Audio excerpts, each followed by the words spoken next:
Bom dia, muita paz no seu coração, saúde, felicidades e sabedoria. Hoje nós vamos continuar Gênesis 25. O título é Os 12 Príncipes.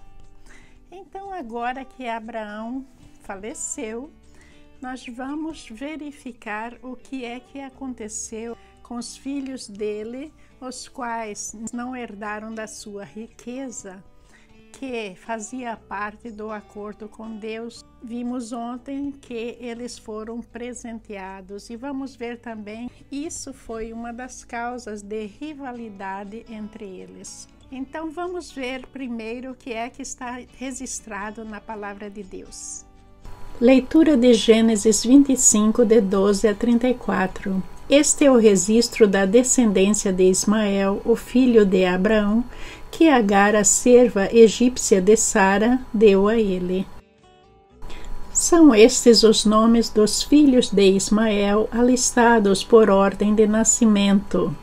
Nebaiote, o filho mais velho de Ismael, Quedar, Adbeel e Mibsão. Misma, Dumá, Massá, Haddad, Temá, Getur, Náfis e Quedemá.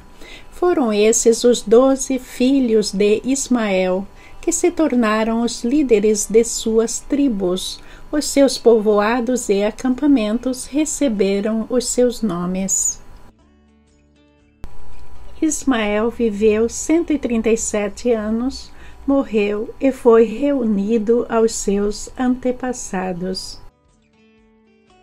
Seus descendentes se estabeleceram na região que vai de Havilá a Sur, próximo à fronteira com o Egito, na direção de quem vai para Sur, e vivem em hostilidade contra os seus irmãos.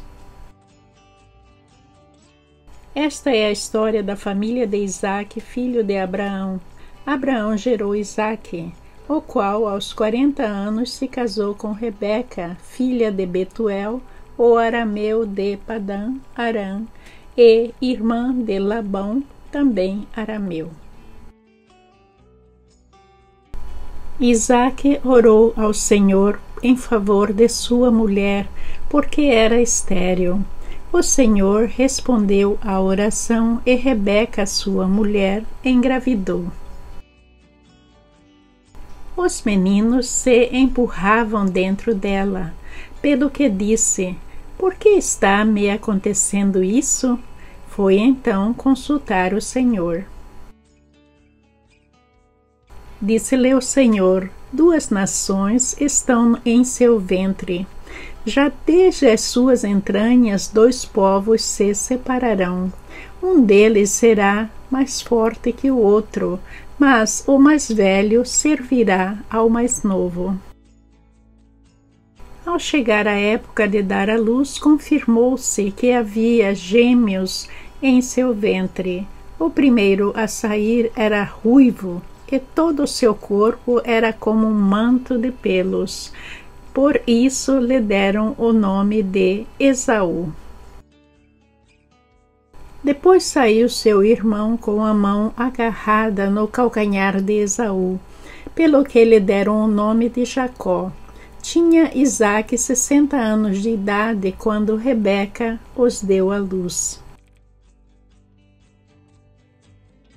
Os meninos cresceram. Esaú tornou-se caçador habilidoso e vivia percorrendo os campos, ao passo que Jacó cuidava do rebanho e vivia nas tendas.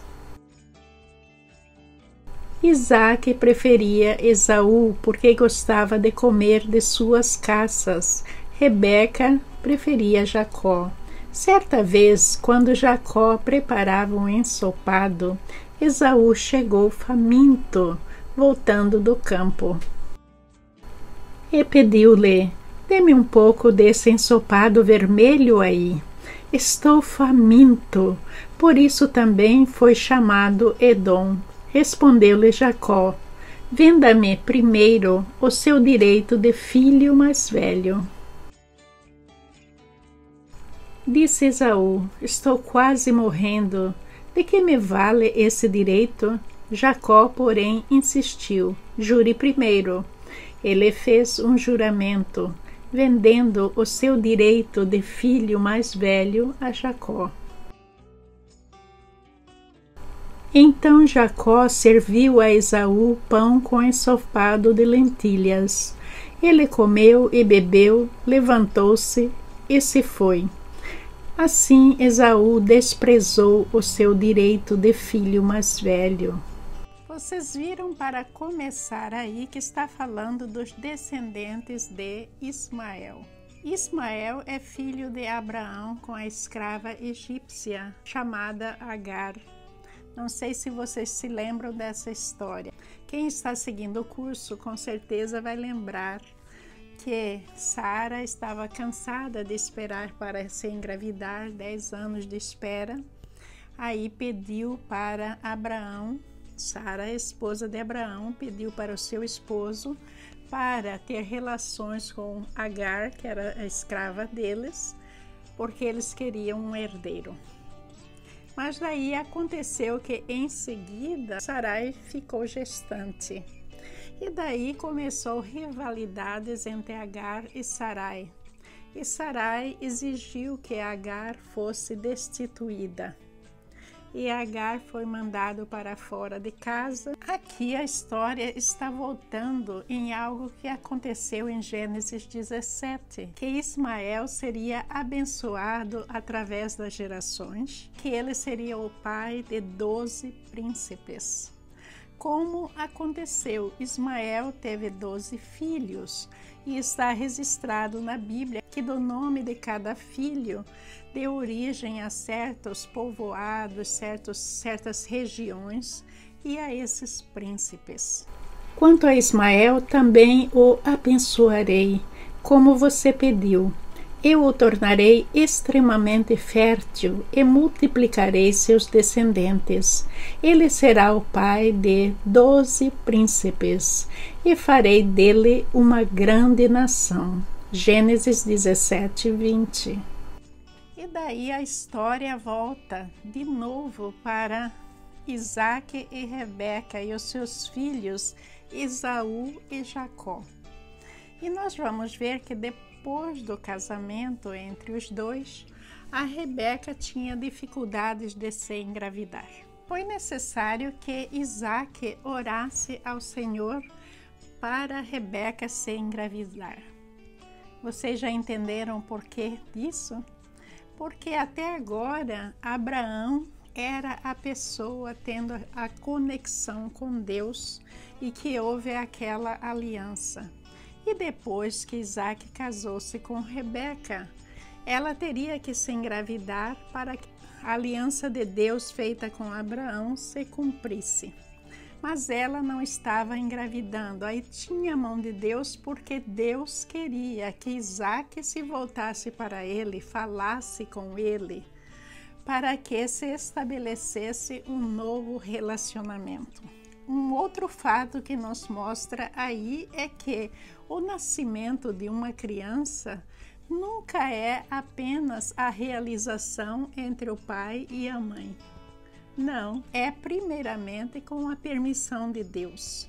Rebeca, inexperiente como mãe, não sabia que estava esperando gêmeos. Os filhos começaram a mexer na barriga e ela estava curiosa para saber o que é que estava acontecendo. E daí ela resolveu seguir aquilo que o marido fez e consultar ao Senhor.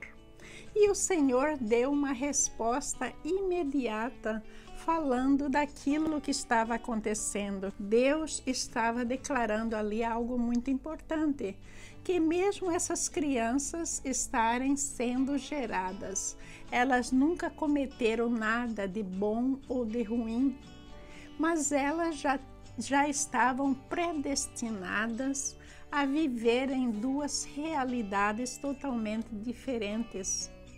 Vocês viram aí no versículo 23 que Deus está falando que cada um representará o seu povo e um será mais forte que o outro. E também está dizendo que o mais velho servirá o mais novo. isso é contra a lei da época, o mais velho servir o mais novo. Por quê? De acordo com as leis naquela época, o filho mais velho era quem recebia a herança em dobro. E o mais novo iria receber essa mesma herança quando o irmão mais velho falecesse. Mas aí um caso estranho, porque Deus estava falando que iria acontecer o contrário.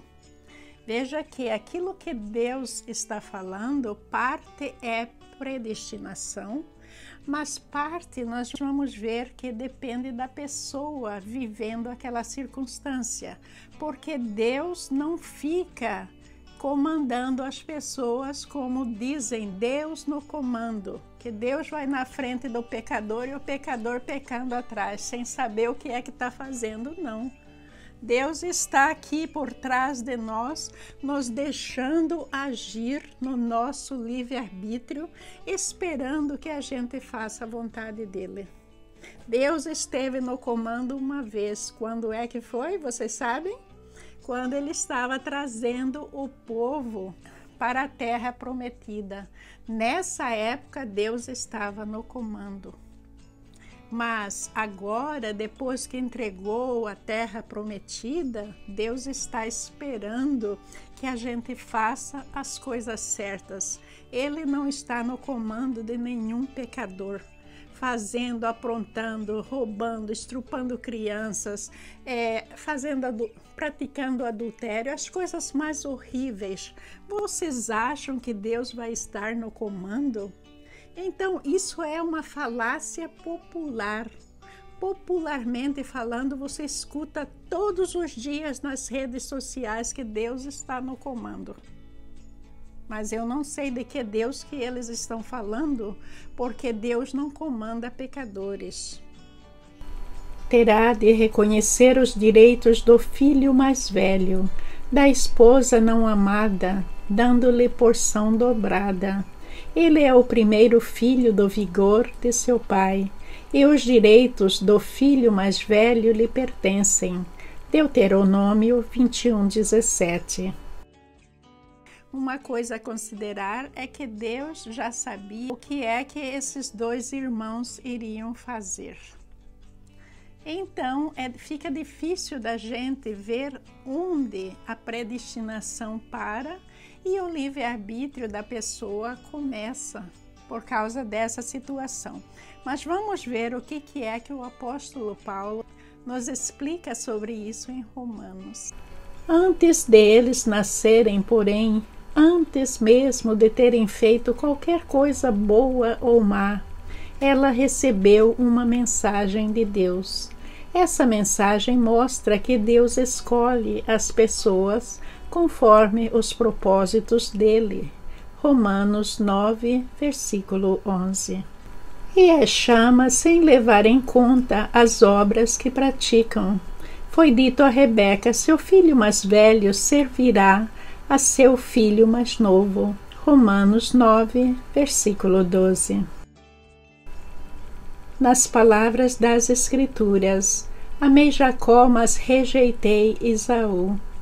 Estamos dizendo então que Deus foi injusto? Claro que não. Romanos 9, versículos 13 e 14. Pois Deus disse a Moisés, terei misericórdia de quem eu quiser, e mostrarei compaixão a quem eu quiser. Romanos 9, versículo 15. Portanto, a misericórdia depende apenas de Deus, e não de nosso desejo, nem de nossos esforços. Romanos 9, versículo 16. O oleiro não tem direito de usar o mesmo barro para fazer um vaso para uso especial e outro para uso comum? Romanos 9, versículo 21. Deus, ele tem o direito de, como o oleiro, moldar o seu barro e fazer aquilo que ele bem entende, algo divino e maravilhoso ou algo mais simples, algo para mostrar para ser uma lição para alguém. Tem as pessoas que nascem paralíticas, pessoas que nascem cegas, mas isso é totalmente obra de Deus? Não, porque aí também entra o lado genético do pai e da mãe. Então Deus vai ter uma coautoria ali, mas o pecado do papai e da mamãe ou o lado genético entra a parte da pessoa não se cuidar bem. E tem muita coisa por trás disso. É uma coisa muito complicada da gente dizer que tudo é predestinação de Deus. Mas não, muita coisa cai na área do livre-arbítrio. O livre-arbítrio da mãe, o livre-arbítrio do pai e dos filhos. O xodó do papai Isaac era o primeiro filho, Esaú. Já o xodó da mamãe, Rebeca, era o segundo filho, Isaac. Veja que essa diferença, o pecado do papai e da mamãe, trazendo problema para os filhos. Isso está na Bíblia para servir de lição, para a gente olhar essa história e ver que todos os filhos foram dados por Deus e todos os planos para os nossos filhos também têm a mão de Deus ali e a nossa. Então, a gente não deve de maneira nenhuma escolher um filho como sendo mais especial que o outro. Tá certo que toda mãe, todo pai tem um filho mais problemático que o outro, mas não significa que porque o filho é mais problemático, ele deve ser abandonado ou mais amado. Mas o pai e a mãe têm que tratar os filhos com justiça. Depois leve a comida para seu pai, para que ele a coma e o abençoe antes de morrer. Jacó respondeu a Rebeca: mas meu irmão Esaú é peludo, enquanto eu tenho pele lisa. Gênesis 27, versículos 10 e 11.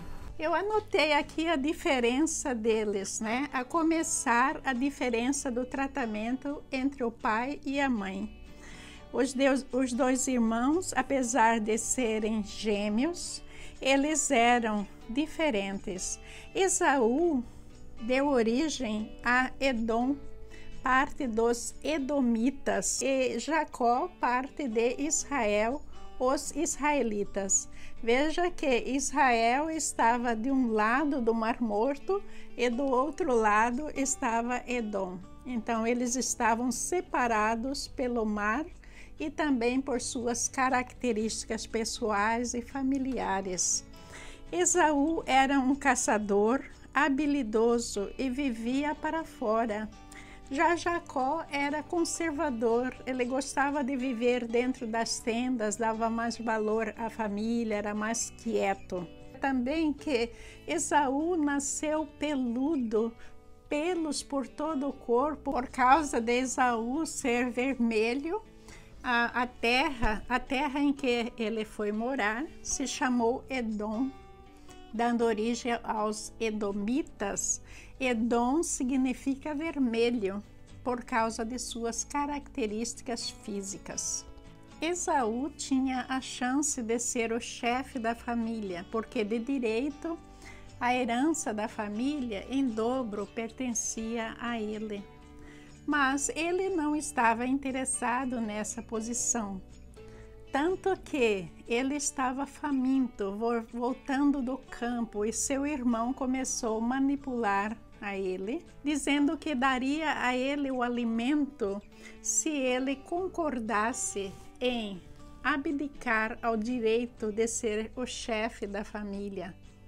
E aí a fome era tanto que o coitado do Esaú fez o que o irmão queria e foi servido aquela sopa de lentilha e pão, e todo o seu destino foi mudado a partir dessa decisão. Então, vamos ver aí o que o apóstolo Paulo está falando em Hebreus 12. Vigiem para que ninguém seja imoral ou profano como Esaú, que trocou seus direitos como filho mais velho por uma simples refeição, Hebreus 12, versículo 16. Essa história é muito interessante porque nós vemos em Esaú, desde o começo, a vontade de Deus, a predestinação entre os dois irmãos, ali agindo entre eles. Nós vimos aí que, através do livre-arbítrio, Esaú escolheu um destino totalmente diferente. Mas, por outro lado, por trás dessa decisão de Esaú, estava o cumprimento das profecias. Então, é um caso assim muito difícil da gente entender até onde vai a predestinação de Deus e até onde nós, pessoas, através da obediência, estamos seguindo os planos de Deus. Mas o certo é que, na maioria das vezes, Deus tem uma maneira especial de falar no nosso coração e nos dá uma certeza daquilo que nós devemos fazer, daquilo que nós gostamos e não gostamos. Geralmente, quando nós temos um sentimento de algo que nós não gostamos, e nós fazemos mesmo assim, nós descobrimos lá na frente que nós agimos errados, não é? É porque Deus falou no nosso coração que a gente não deveria fazer isso, mas a gente teimou e fez por algum motivo. Seguir os planos de Deus significa a gente orar e a gente consultar aquilo que Ele está falando dentro de nós. Porque Ele fala conosco, Ele nos dá a certeza. Mas muitas vezes os nossos sentimentos, aquilo que a gente pensa, a gente coloca muita coisa no emaranhado de questões sem respostas, que a gente não consegue divisar qual é a vontade do Pai. Nós vamos ver aí que Edom é uma nação que foi oponente de Israel desde o princípio. E nessa oposição estavam dois irmãos lutando um contra o outro. Uma coisa que a gente pensa que não deveria acontecer. Mas muitas vezes as nossas vidas tomam certo rumo porque é da vontade de Deus. Outras vezes a nossa vida descamba e toma um rumo totalmente diferente. Por quê? Porque não era a vontade de Deus, mas a nossa. Então a gente tem que tomar muito cuidado com isso e seguir sempre os planos de Deus, porque é através dos planos de Deus, mesmo com dificuldades, sofrimento, amarguras, tudo que a gente pensar de mal que a gente possa passar, mas miraculosamente no final é um final muito feliz. Porque Deus, Ele é um Deus muito justo. Um bom dia para todos vocês, muita paz no coração. Não canso de dizer, porque quando a gente tem paz, tudo funciona normalmente. A gente tem saúde, a gente dorme bem, a gente trata bem os outros. Então, ter paz é algo que devemos pedir para Deus nos abençoar diariamente, para que a gente seja bênção. Glórias a Deus e bendito seja o seu santo nome. Amém.